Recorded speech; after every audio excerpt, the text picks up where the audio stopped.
మీరు ఎప్పుడైనా ఒక్క విషయం జ్ఞాపకం పెట్టుకోండి. లోకంలో తెలిసున్నవాడు తెలియనివాడు ఎవరైనా ఆరాధించేది ఎవరినంటే అమ్మవారిని ఆరాధిస్తారు తప్ప మిగిలిన రూపాలను ఆరాధించారు. ఏమీ తెలియనివాడు ఉన్నాడు అనుకోండి, పోలేరమ్మ, తలుపులమ్మ, మరిడమ్మ, నూకాలమ్మ. నూకాలమ్మ అంటే ఈ ఊళ్ళో నేను అన్నం తింటున్నానంటే ఆ తల్లి నాకు నూకలు పెట్టిన తల్లి. ఏం చేస్తాడు? ఏడాదికి ఓసారి వెళ్ళి డప్పు వాయించి ఆవిడ దగ్గర వేపమండలు కట్టి పట్టుకెళ్ళి ఏదో ఆ వాడికి ఉన్నది నైవేద్యం పెట్టి వస్తాడు. అక్కడేం పెద్ద వైదికమైనటువంటి ఆచారం ఉండాలని నియమం లేదు.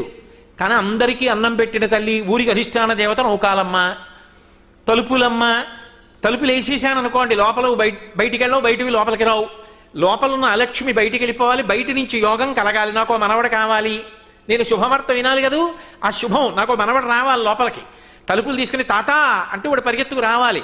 యోగం, నాకు మనవడు పుట్టాడు అంటే అది ఇవ్వగలిగినది. తలుపులు తీసి మనవడినిచ్చింది తలుపులమ్మ.